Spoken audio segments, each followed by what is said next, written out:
Hey everyone, let's see who is there. If you can hear me and see me, let me know below. We're going to talk today about 7 tips which are implementable so you can actually take action on them right away to improve your money mindset and start earning a higher income. So I will give you guys a chance to hop on here. Just in case you don't know me, you should know me if you're here in this group, but my name is Dahlia, and what I do is I help professionals who are unfulfilled in their jobs get positions which are not only fun for them and exciting for them that they want to get out of bed for in the morning, but also to earn a lot of money in doing so. And so a lot of my clients, not for all of them, but for a lot of them, one of their big goals is to actually increase their salary. So some of them double their salary, some of them go from zero because they're not currently employed to earning like 100K plus a year. Some of them are, already far beyond that. So we're going to talk today about just some easy things that you can do to start to upgrade your income. So I see we have 3 people so far. Let me know if you're there, where you are located right now. And the reason that we're doing this is because I think it was last week we did a money mindset Q&A. A lot of you guys, I did a little poll here in the group. A lot of you guys said you really want to learn more about money mindset. It's a huge topic, and there's a lot to be discussed there. And there are a lot of people who are earning a lot less than they could be earning just because of some money mindset upgrade issues. So last time we discussed just all your questions around money mindset. We dove into what are the kind of key sticking points. If you guys haven't joined that, then you can definitely go back after this one. Stay here for now and participate with us. Make sure you engage. Hi, Hillary. Nice to see you. Hey, Kat. I'm so happy to see you. And I was just discussing some money mindset stuff with Kat the other day. So I was actually going to use one of your examples, Kat. So please do keep participating. Aisha, nice to see you from Algeria. Yes. Okay. This is great. So make sure you hop on and ask any questions as we go along. And last time when we did the Q&A together, you had a bunch of questions, and a lot of you guys said that what you would like for the next session is to have some go beyond just the discussion and get into implementable things that you can take action on now. So that's what I want to give you guys here with these 7 tips. All right. So if you were on the last time, please let us know below what was your main takeaway from the last session we did together. And is there anything you definitely want to touch on this time? So is there anything that you've been thinking about since then? Is there anything that you'd like us to discuss? Make sure you let me know in the comments, and then we can get to that. Okay. So the first tip that I have for you, and I bet Alex is going to come back. Alex is one of the members in this group. I bet he's going to come back. I think he's sleeping right now, but when he wakes up, I bet he'll come back and write all of these down for us in the comments. But the number 1 tip, and this is something that I recommend you do right away after this session, is to create your dream budget. So you should have a very clear idea of what your dream budget actually is. Just saying, oh, I want to earn more money doesn't cut it. You need to know in that dream life that you want to have. And we always talk about what's your plan A? What's that dream? What's that, if anything were possible, what would you be doing? And it's the same thing for your budget. If anything were possible, don't say, well, in my sector, this is the going rate or anything like that. What, if you could have anything you wanted, would that dream budget be? Some of you guys are going to say, well, I would be a billionaire and I would have my 5 private jets and whatever. But the vast majority of you, that's probably not really your dream. You probably have a goal which is not that unrealistic, or it might seem unrealistic right now with the current job that you're in and just your current reality.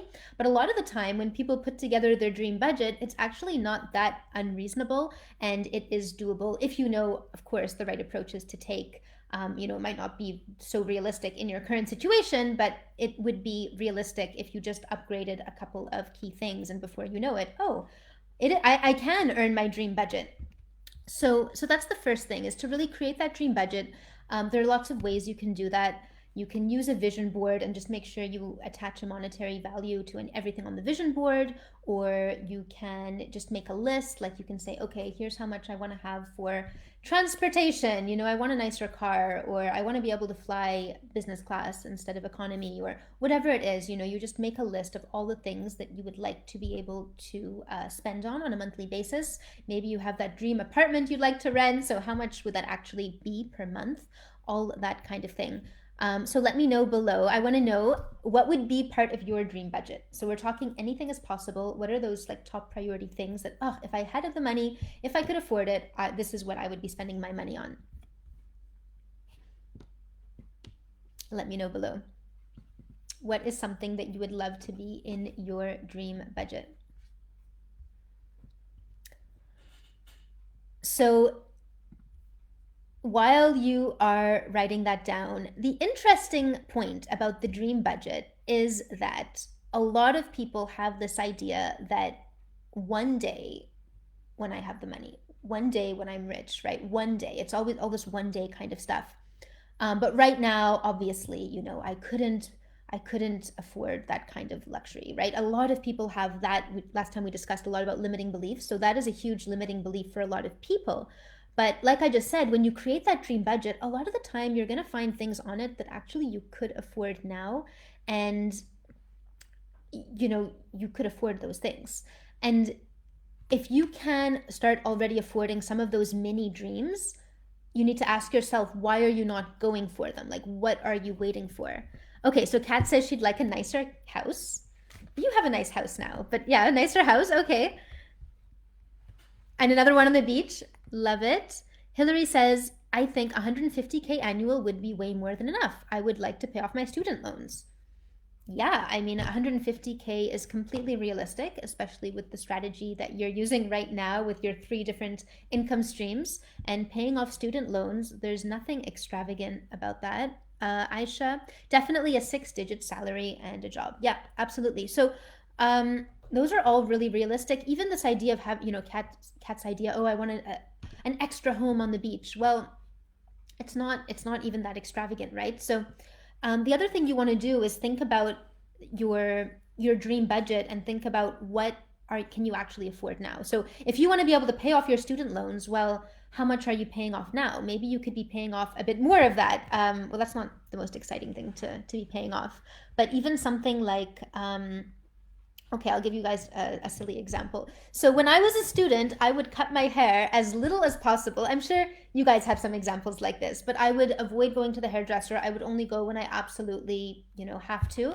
because I was like, well, why spend extra money on haircuts if I don't absolutely need to get one? And so, I was thinking one day in my dream budget, I will get more regular haircuts. Like, it sounds a little bit ridiculous, but yeah. And then as the years went on, I realized I was still in this mentality that like I would really avoid getting haircuts because, oh, I can save on haircuts. But at a certain point, you need to go, wait, what's in my dream budget? What is the life that I want to be living? And then go, oh, if I can afford some of those things, I should start spending on them. Even if it's not things that you absolutely need to survive. Like, we are not in this world to survive. If you guys are here, you're lucky enough that you have internet, you have a computer, you have a phone. Like, you guys are not surviving, you're building your dream lives. So a lot of times there's those limiting beliefs. And actually, this is what we were talking about the other day a little bit, I think, Kat. Like, you mentioned something about this where you want to upgrade your mindset to allow yourself to have things, where you don't want to just have feel like, oh, I really don't like these placemats that I've been using for the last 20 years, but I'm going to keep using them because they still work, and it would be wasteful to buy new placemats, right? Like, you are allowed, if your dream budget includes nice placemats, like, you are allowed to buy those placemats. It's okay. All right, so that's the dream budget. Really, really important to make it detailed, and don't be afraid to really be honest about the things that you value, even if it seems silly to someone else. And like we discussed last time, if there's something that maybe is important to someone else that's not important to you, it doesn't have to be part of your dream budget. So yeah, like maybe for you it's a dream luxury getaway that you wanna be able to do. Maybe all your friends love traveling, but actually you're perfectly happy at home. You'd rather spend on having a nice home. Like, that's completely fine. All right, are you guys ready for tip number 2? Oh wait, Hillary says she'd like to pay 1,500 a month and now pay 600. Okay, that's a really realistic goal. So I think that those are good concrete numbers for you to aim for. You can definitely make it to paying off 1,500 a month. Kat says, oh my goodness, yes, I did do stuff like that. What the heck? I mean, it happens to me too. I think it happens to a lot of us. And most of the time it just comes from our upbringing, right? Where we're taught, this thing still works. Why would you buy a new one? And That's not wrong. I mean, you don't want to be into the super consumeristic mentality where you're constantly buying, buying, buying, but you're like feeling more and more empty, right? Like that is one extreme. But there are some things that I've upgraded recently that before I had this block that I couldn't upgrade them because they still worked. And they actually make me happier every time I use them. Like stupid things like nicer towels, or I just got this, I have coffee mugs, and I just moved to a new apartment. This apartment has coffee mugs and things like that. But I bought a new coffee mug that I just liked, even though I definitely did not need it. But you know what? It makes me really happy every time I drink my coffee. And let's face it, this buying this coffee mug is not gonna put me on the street. Like, I'm not so poor I can't afford a nice coffee mug. You know what I mean? Like, there's all these little messages that are like, oh, I can't have nice whatever because the other one still works. It's okay to replace things and upgrade things, and start living with your dream budget now with the things you can already afford while you work on the next things that you're planning to be able to incorporate into your budget. Yes, the placemats.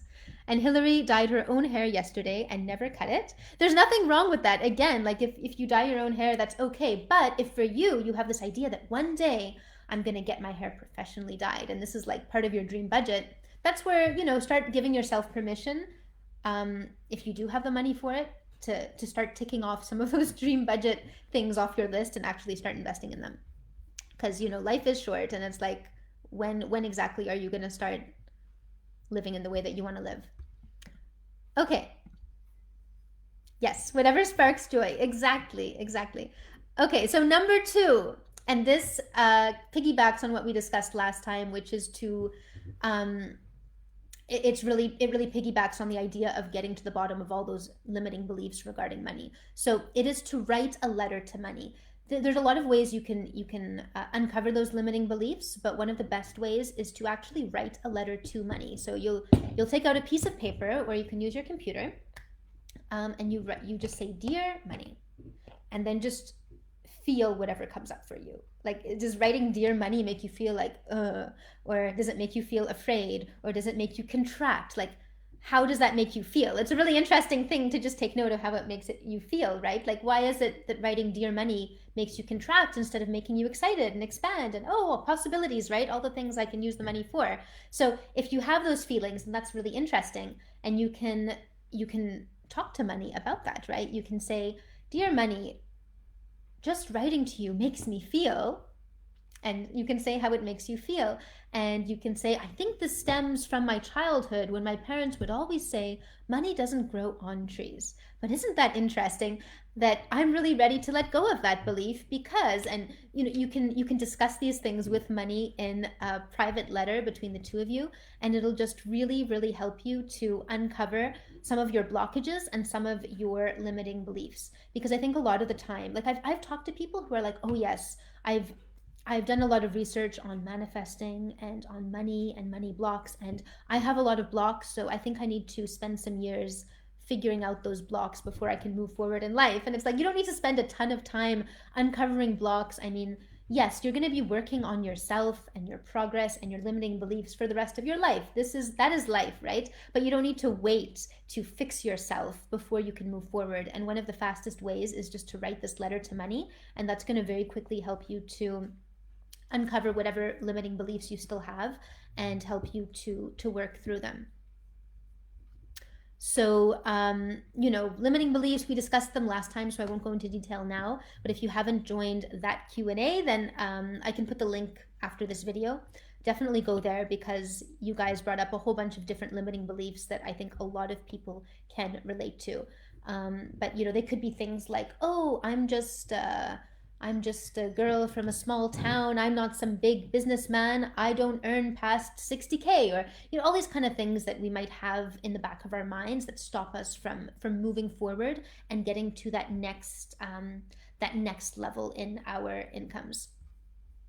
Or again, money is supposed to be difficult. You have to work hard for it. We discussed that last time as well. So as you're writing that letter as well, you want to forgive yourself for any past money mistakes you've made. Like, some people have so much negative charge associated with money, and they're like, "Well, yeah, but that's because I grew up poor, or yeah, that's because I got scammed this one time, or you know, I lost $50,000 in this divorce case, and then they have this negative charge associated to money and all the money they've lost and that poor decision that they made at that one time where they bought that thing and they never used it. And it's like, let go of all of that guilt and just move forward. You know, we all make mistakes in all areas of life, including money. And the only way to move forward in life is to make mistakes and learn from them and then keep on going, not just stop yourself or just get stuck with that guilt.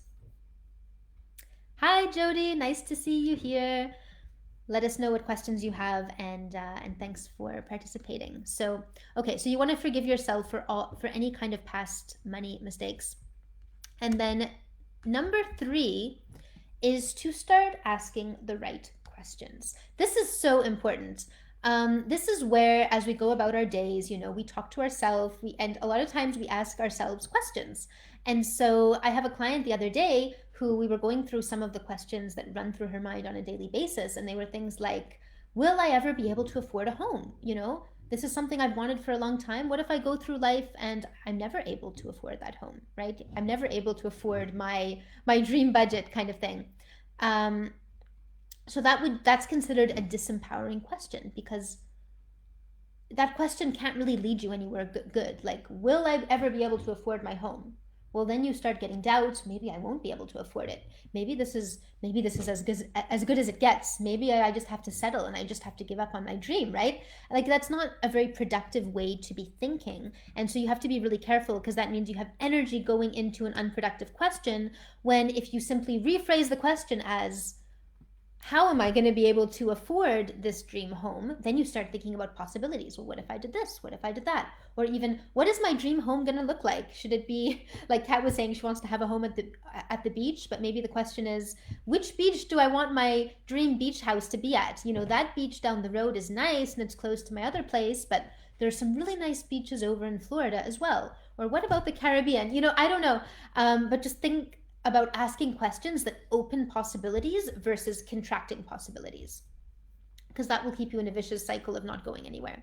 So that's a really important one and something very quickly that you can very quickly implement, but it's not necessarily easy to implement. Like usually there's a lot of resistance if you've been thinking these types of questions over and over again in your mind for a number of years. So it won't be easy. You're going to feel this resistance to like switching the question, but it is something that you can definitely implement right away. And the more you start practicing that, the more it's going to become more and more natural to ask better questions that actually lead you in the direction that you want to be going in. Okay, so if you guys want to share below, you know, are there any questions that you find yourself asking about money? Like, you know, fear related questions, questions that are like, well, will I ever be able to afford that? Or, um, you know, again, will I ever be able to afford my dream home? Will I be stuck here forever? You know, will I ever be able to get the job that I want? All those kind of scarcity type questions that a lot of times we find ourselves asking. Okay, so that was number 3. Ask the right questions. Number 4, and let me know below if you've ever caught yourself saying this. Okay, be really honest. Never ever say I can't afford it. Do any of you ever say you can't afford something?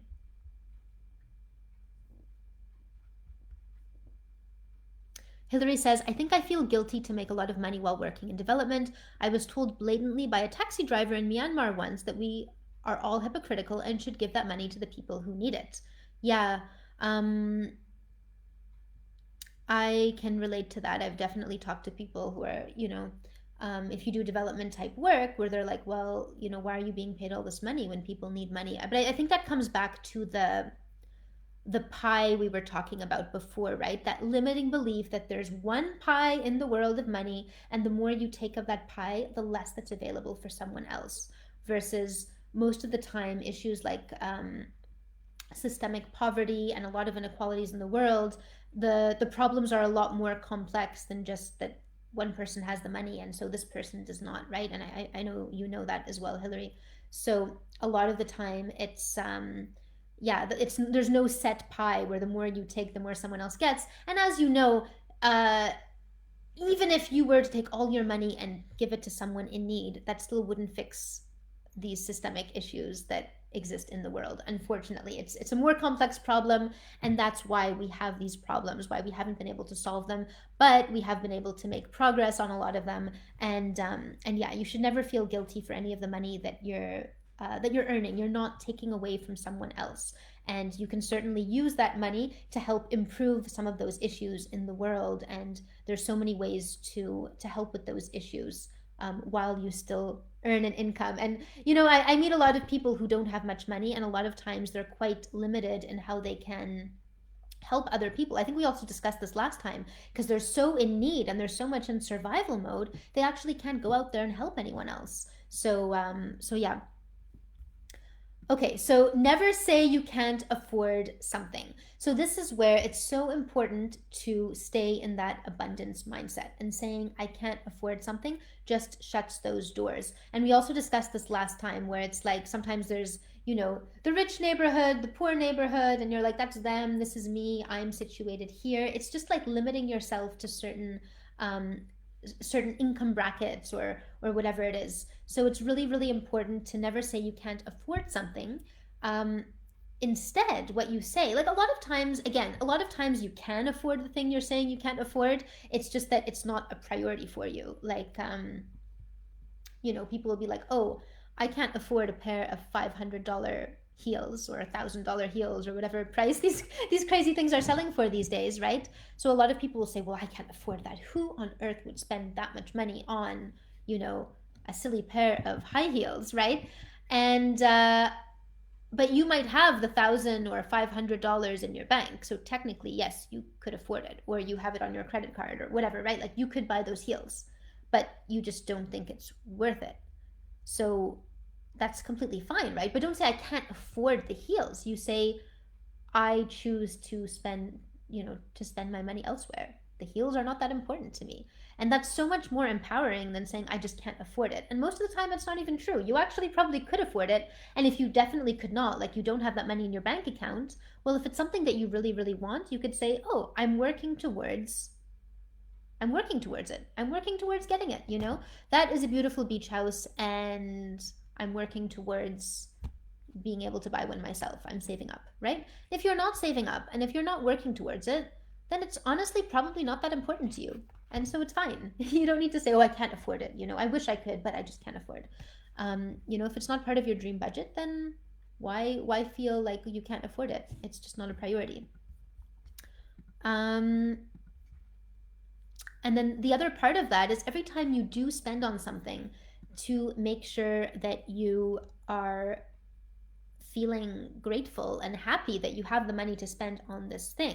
So every time you buy something, you should feel kind of excited. Like, for me, I think the other day I had to spend on like some kind of unnecessary. Of course, they were necessary, but like bills, like when you have an extra expense, your plumbing breaks or something like that, like those really annoying, not fun expenses. Most people go, oh, I have to spend $100 on fixing the heating. Why did this have to happen now? Why did it happen to me? As opposed to being grateful that, like, hey, this is a life expense that has come up, right? We all have to deal with like plumbing issues and electricity issues and all kinds of various expenses. For some people, it's the divorce case they have to pay for. For some people, there's so many things, right? And we're all going to have to deal with expenses that we'd rather not have, but that's part of life. But what about being grateful that you have the money to pay for those things, right? Like, I'm so grateful I can pay this plumber, give him money, which he deserves for his work, right? So number one, be grateful and happy that you're able to support someone else. And then number two, be grateful and happy that you can pay this person to give you a comfortable space to live, right? And you can use your toilet again and all that kind of thing. Like, every time you spend on anything, make a point of being grateful that you have the money available to do that, and that you're supporting someone else in whatever job that they do. It should be kind of a fun, exciting thing to be investing your money into something, even if it's not, even if it's your plumbing. And you also want to make sure you start getting more and more comfortable with your fears and your discomfort. So sometimes, yeah, just anytime you make a purchase, just kind of examine how you feel about it. And it'll be kind of interesting. Like, let's pretend you spent $100 fixing your plumbing, and you might be really angry about having to spend that $100 because you weren't prepared for it. You, in your mind, you didn't think you were going to have to fix the toilet. But then the next day, you spend like $200 on, I don't know, some shopping spree for things you're actually excited about. And you're excited to spend that $200, and it was all on sale. The regular price was $500. So you're like, oh, this is great. It's only $200. But, why do you feel great about those $200, but you feel terrible about that $100 that was for your plumbing? Like, a lot of these things are just in our minds anyway. So always think about when you're spending, receiving money, all of that, what is the energy behind it? And like Hillary was saying, it's not just the spending the money, it's also the receiving. Like, sometimes you can feel guilty for receiving money, which obviously can also block you from earning more. um, so she says, it's almost as if I'm stubbornly not making money because of my resentment towards inequality and system failures. Yeah, this so many people have this limiting belief at the expense of my own well-being. But it actually doesn't make any sense, and it doesn't make anyone else happy by me feeling guilty. Yeah, exactly. Like, there's all these emotions that are so unproductive. Guilt is a big one, right? Feeling guilty is not going to get anyone else out of poverty. It just won't. So so you might as well feel good and not guilty and make lots of money, and then you can help solve these poverty issues in the world. But yeah, for sure. And okay, so this actually feeds well into number 6, which is to change your environment. So one thing I've noticed is that if you surround yourself by people who make a lot of money, like let's say people who make double your salary, triple, quadruple your salary, let's say, are you still going to feel guilty about earning that money? Probably not. If you're making your 150K, Hillary, but all your friends are earning a few million every year, you probably feel kind of poor. Like, you definitely don't feel guilty about making 150K because you're like, I'm only making 150K. All my friends are millionaires. They earn so much more than me. So a lot of times you could be feeling guilty because you're surrounded by people who are earning less. And so you feel like, oh, who am I to earn so much money more? But there's all these other people making way more than you. And, you know, that's not much money for them. So you always want to think, like, who are you comparing yourself to? And who should you be comparing yourself to? And so there's always going to be someone much poorer than you, and there's always going to be someone so much richer than you.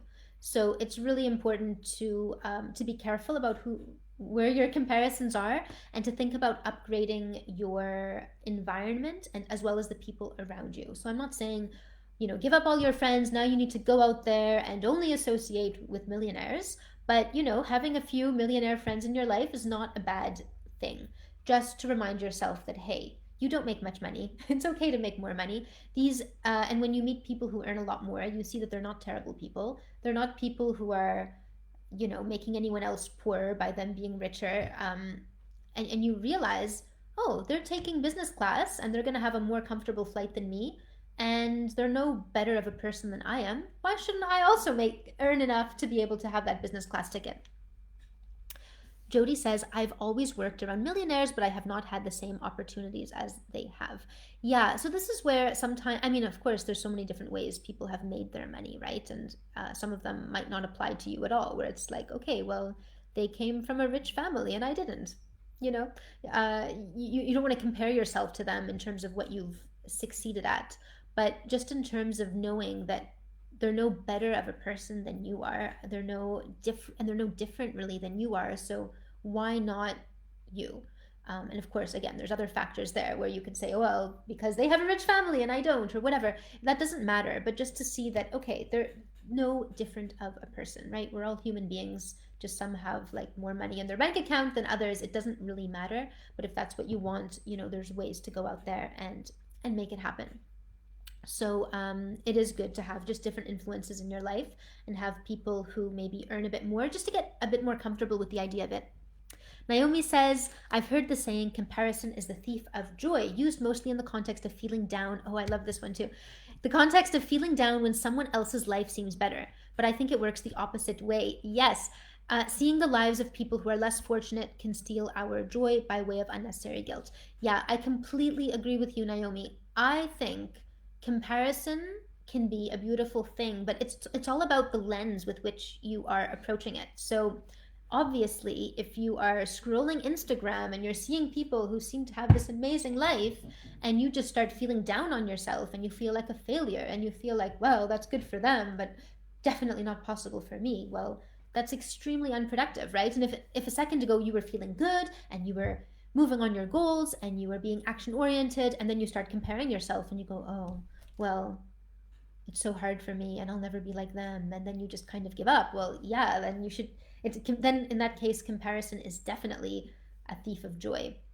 But if you look to other people more as inspiration, more as possibility, more as, well, if it's possible for them, why not for me? Then that's totally different. Then that's motivating, and you're not comparing your self worth against someone else's self worth. You're just getting ideas and feeling comfortable with different ways of living and existing and doing in the world. So yeah, I think that that is a really really good point. So the other part of the environment, so obviously there's the people aspect, right? There's surrounding yourself with different types of people to get yourself more comfortable with earning certain amounts of money. It's also certain types of jobs, right? So if you want to be in a particular sector, well, obviously you should have more people from that sector around you so you get more comfortable with that. But the other thing you can do is think about your physical environment. So sometimes just going and working somewhere that's a little bit fancier or a bit more, let's say, upscale, or just changing your environment can really motivate you to earn more. Like it just make you feel a little bit better. And that's something else you can do. You can also just have like a token on your desk. So let's say you really want to work on your money mindset. You really want to go from 100K to 200K, or from X to Y, whatever your target salary is from your dream budget. One thing that you can do is have a reminder for yourself on your desk. So that can be absolutely anything you want. Maybe it's something that's like a little bit extravagant, but again, you can afford it. You just think that one day when I can afford it, but actually you can afford it now. Maybe it's getting fresh flowers and putting that on your desk, right? Like it is affordable, but it seems a bit extravagant. So that can be a good example of what you could do. Maybe it's putting a little jar of coins or something that's just gold on your desk, or I don't know. Whatever for you is a bit inspirational and just reminds you of your target salary you're working towards. Because what happens is we set these goals, whether financial or other, and we get excited about them and we create the vision boards. But then as you go out throughout your day, those disempowering questions, like we discussed before, will start creeping back in, and old habits kind of creep back in. And you're like, well, yeah, that's nice. I'm trying to manifest this dream budget, whatever. But this is my reality. And you just kind of go back to your current reality. So you need to always push those reminders on yourself, because you will constantly try to go back to where it's safe, where it's comfortable, where you are right now. So that's the next little thing about upgrading your environment. I would say that my environment right now is probably not the most inspirational. What do you guys think? I just switched to a different room in this apartment building, so I'm in someone's office right now. So I would say, I'm staring out the window most of the day, so it's fine. But I would say ideally, I would upgrade this a little bit to just be more, yeah, a little bit more motivational and inspiring and everything. I like all these books, that definitely motivates me, but there is a bit of clutter in the background, and that kind of, that can also clog your mind a bit. So if you're in an office every day, or you have a desk or whatever it is, think about how you can upgrade that so that it's really inspiring, and it just kind of pushes you to be a better person every time you are there. Have any of you guys done this, by the way? Is there anything that you've put on your desk to just give you good vibes or remind you of your goals? Anything like that? I'm really curious if you have any kind of things that have worked well for you.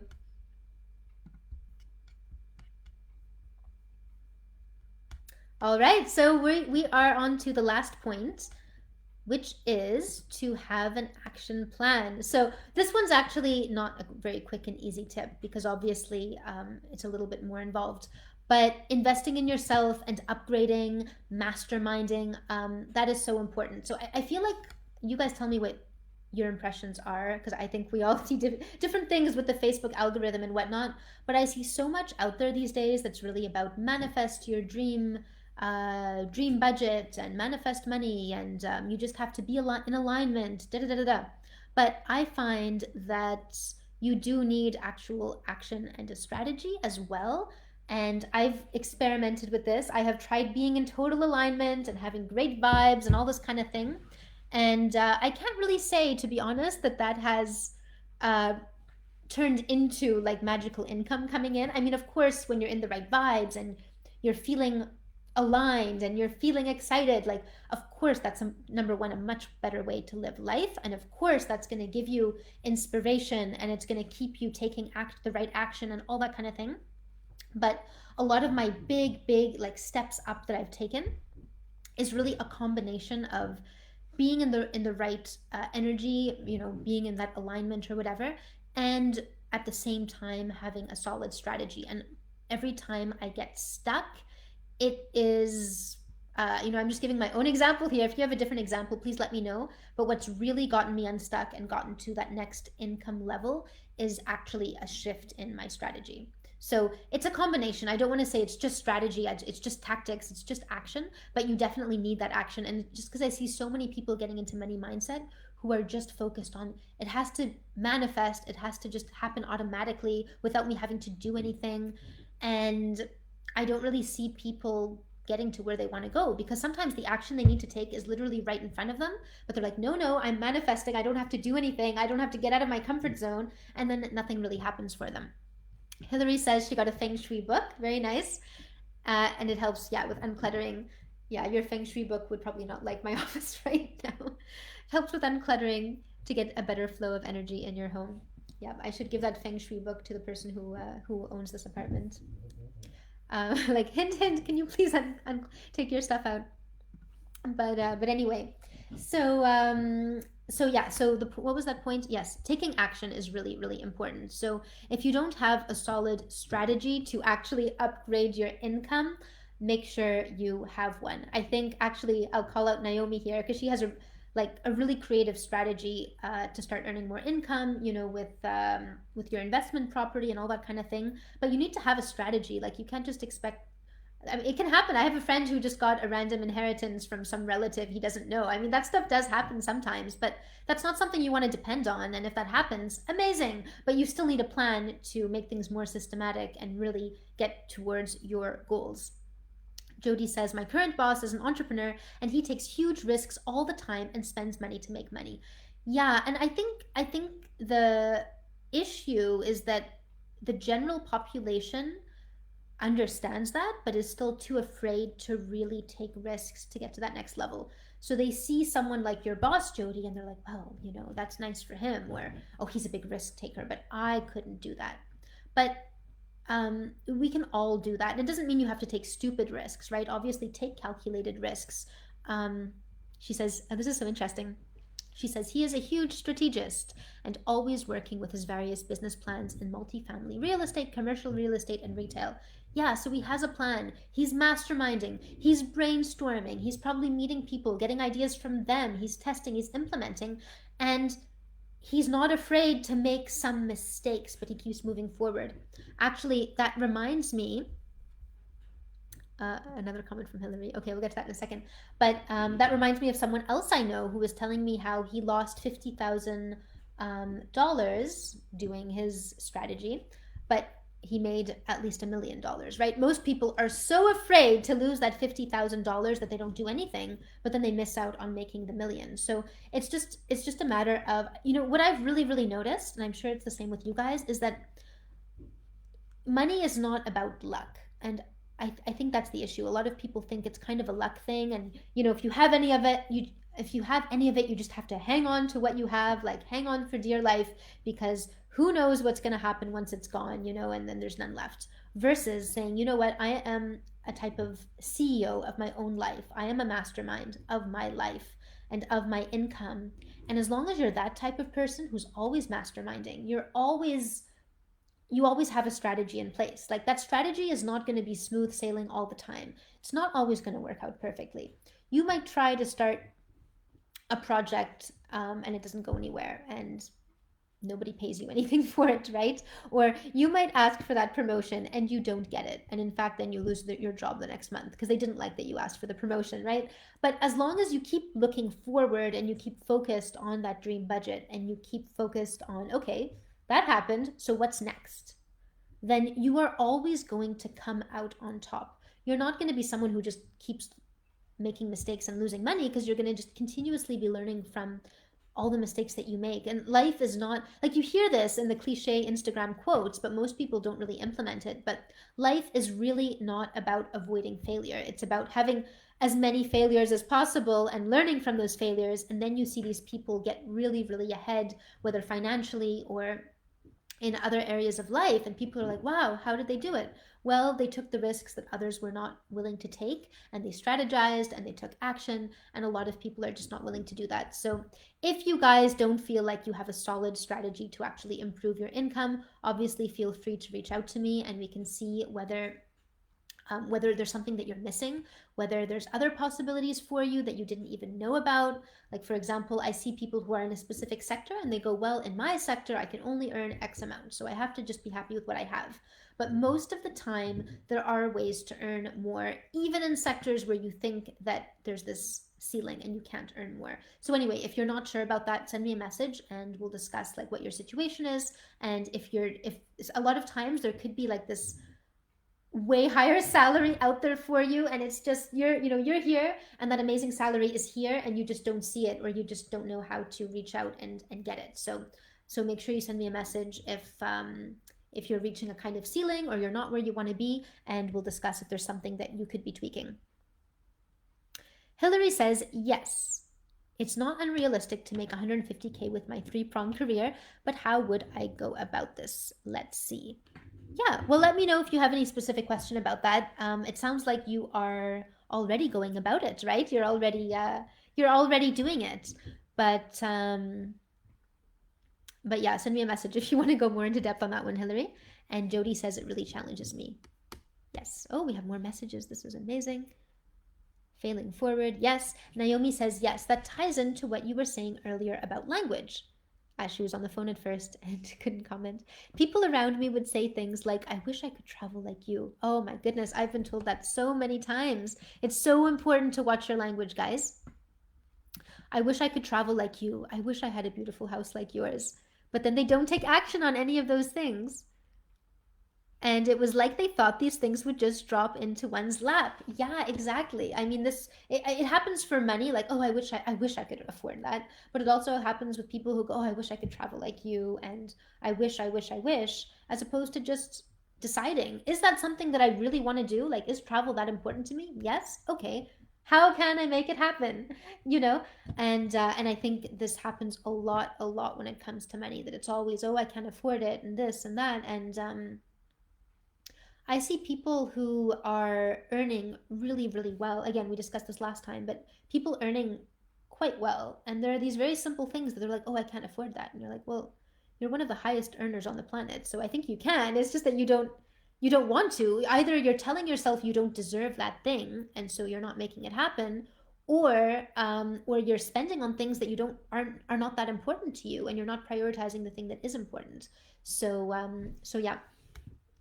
So guys, those are the 7 implementable money making tips. Not money making, like the objective wasn't to say, all these online things these days who are like 8 easy ways to make money online. You can start selling your services. You can start, I don't know, selling greeting cards online, or it's not meant to be like that, because obviously there's a million things you can do to earn an extra buck. But this is more about the mindset behind it, because you cannot start earning more money until you shift your mindset. What I see happen a lot is that people will say, yeah, I want to earn more money, but then they'll start sabotaging themselves because they still have these limiting beliefs. They still don't really believe it's possible for them. They're like, yeah, I'd like to. They get excited about it, but deep down, they don't really believe that is the salary for them. They don't really believe it could happen for them. So it's so important to start practicing these things. Like, these are such simple things you can start putting into action, putting into practice in your daily life, so that this idea of earning your target salary is something very natural to you. You feel like it's inevitable. Of course, this is going to happen. You're working towards it, and you deserve it, and you are a valuable person, and you deserve to be paid for the amazing work that you do. And then you're going to be able to start implementing the action portion where you can actually start getting that money coming in. So if there are no more questions, I will shut it off. But let me know which of these you're going to implement right away, okay? Which of these are you going to go and do right now? And also let me know if you want to do another one of these. If there's anything else you guys want to talk about related to money mindset, it's a really interesting topic, really nice taboo topic for us to be discussing. But I think it is really, really important because also when you upgrade your money mindset, I think it's at the end of the day, it's not even about the money, right? It's really about upgrading your self-worth, your sense of deserving in life, your sense of allowing yourself to live your dream life, living life on your terms. Like, it gets into all of that stuff that really, really matters even more than the number in your bank account. It's really about that sense of deserving. And I don't know how this happened. I don't know how we ended up being raised in a world where we feel like we don't deserve, like we don't really value ourselves. We don't feel like we should be paid a certain amount of money, or we feel like Hillary was saying, we feel guilty receiving money. Like, why did that end up happening in this world? Why are we being raised this way? Or why is society kind of putting those limiting beliefs on us? So yeah, thank you guys so much for being here. It has been great. We always have interesting discussions. Let me know below which one of these are you going to be implementing, and if you want help with your money making strategy, because obviously career is a big part of the amount of money you're going to be earning. So if you're hitting any kind of a financial ceiling in your job, or you're earning okay but you're not enjoying the work you're doing or anything like that, make sure you reach out to me with a message and I'll see if I can help you. And I'll see you guys next time. Have a great day.